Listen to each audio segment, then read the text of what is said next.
మరి ఈ రోజు కూటమి ప్రభుత్వానికి నారా చంద్రబాబు నాయుడు గారికి కూడా ఈ సందర్భంగా మైనారిటీలకు ముఖ్య పట్టణాలలో ఈద్గాలకు కబ్రస్థాన్లకు ఏ పట్టణంలో అయినా ఈ 25 మాసాలలో ఒక సెంట్ భూమి ప్రభుత్వము కబ్రస్థాన్లకు కానీ ఈద్గాలకు ఎక్కడైనా నిన్నటి దినం దేవగుడిలో ఆ మహానేత దివంగత ముఖ్యమంత్రి డాక్టర్ వైఎస్ రాజశేఖర రెడ్డి గారి విగ్రహాన్ని ధ్వంసం చేశారని చెప్పి మరి ఇప్పుడే మనకు వార్తలు అందడం జరిగింది. నిన్న రాత్రి మరి ఆ మహానేత దివంగత ముఖ్యమంత్రి డాక్టర్ వైఎస్ రాజశేఖర రెడ్డి గారి విగ్రహాన్ని వాళ్ళ సొంతూరు దేవగుడిలో ధ్వంసం చేయడము ఎంతవరకు సమంజసం ఒక్కసారి ఈ రాష్ట్ర ప్రజలందరూ కూడా ఆలోచన చేయాల్సిన అవసరం ఉంది. ఇంత దుర్మార్గమా? అసలు ముందుగా దేవగుడి ఫ్యామిలీ ఏ రకంగా రాజకీయాలు వచ్చారో అందరికీ తెలిసిన విషయమే. రాజశేఖర రెడ్డి గారు ఆ మహానేత దివంగత ముఖ్యమంత్రి డాక్టర్ వైఎస్ రాజశేఖర రెడ్డి గారు పెట్టిన భిక్ష మీకు, మీ కుటుంబానికి ఈరోజు మీరు ఎమ్మెల్యేలుగా మంత్రులుగా ఈరోజు చలామణి అవుతున్నారంటే ఆ మహానేత దివంగత ముఖ్యమంత్రి డాక్టర్ వైఎస్ రాజశేఖర రెడ్డి గారు పెట్టిన భిక్ష వల్లనే అని చెప్పి ఈ సందర్భంగా తెలియజేసుకుంటున్నాను. ఇది మర్చిపోవద్దండి. పుట్టగొత్తలు ఉండవు. మీకు రాజకీయంగా భిక్ష పెట్టి అన్ని విధాలుగా మీకు తోడు బాటు అందించిన అతని విగ్రహాన్ని, ఆయన విగ్రహాన్ని ఈరోజు ధ్వంసం చేస్తారా మీరు? ఎవరు కూడా మిమ్మల్ని క్షమించే పరిస్థితి ఉండదు ఈ రాష్ట్రంలో.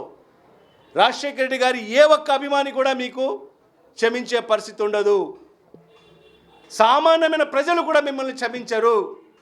ఎందుకంటే ఈరోజు రాజశేఖర రెడ్డి గారు ఈరోజు ఆంధ్ర రాష్ట్ర 5 కోట్ల మంది గుండెల్లో సుస్థిరమైన స్థానాన్ని సంపాదించుకోవడం జరిగింది.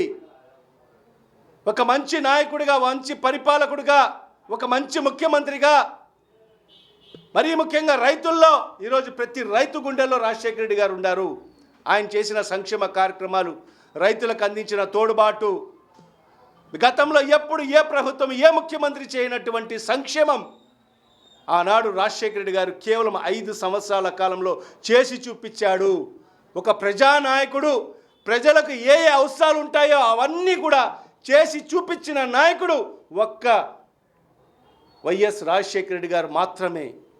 మరి అలాంటి ప్రజాదరణ కలిగిన నాయకుడి యొక్క విగ్రహాన్ని ఈరోజు మీరు ధ్వంసం చేస్తారా? ఖచ్చితంగా ఇవాళ పూర్తిగా మేము ఖండిస్తున్నాము. మరి ఈరోజు నిన్ననే మా రాష్ట్ర అధ్యక్షులు మాజీ ముఖ్యమంత్రి శ్రీ వైఎస్ జగన్మోహన్ గారు కూడా చెప్పడం జరిగింది. అసలు ఈ రాష్ట్రంలో పరిపాలన ఉందా? ఈ రాష్ట్రంలో పరిపాలన ఉందా? అరాచక పరిపాలన జరుగుతూ ఉంది. రెడ్ బుక్ పరిపాలన జరుగుతూ ఉంది.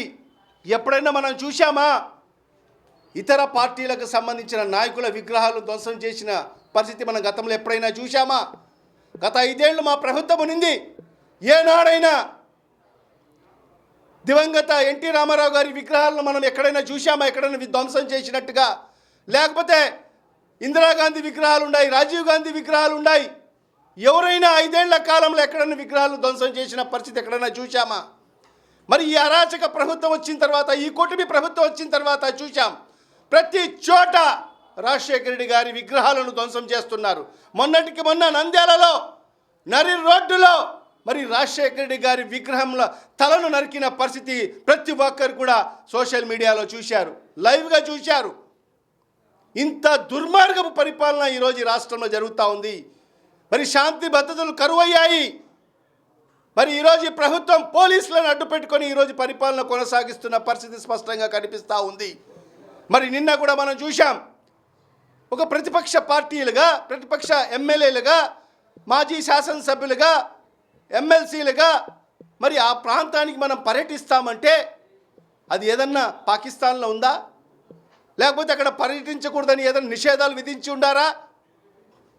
గతంలో మా ప్రభుత్వంలో జగన్మోహన్ రెడ్డి గారు ఇలాంటి మౌలిక సదుపాయాలు కల్పించారని అవన్నీ కూడా ఈ రాష్ట్ర ప్రజలకు చూపించాలని చెప్పి మేము పర్యటన పెట్టుకోవడం జరిగింది.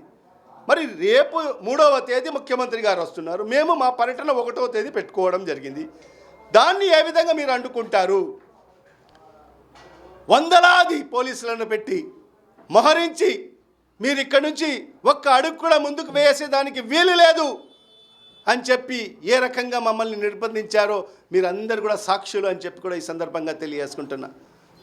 మరి అదే కాకుండా మరి నిన్నటి దినము మరి జమ్మలమడుగు శాసనసభ్యులు ఆదినారాయణ రెడ్డి గారు మాట్లాడిన మాటలు నిజంగా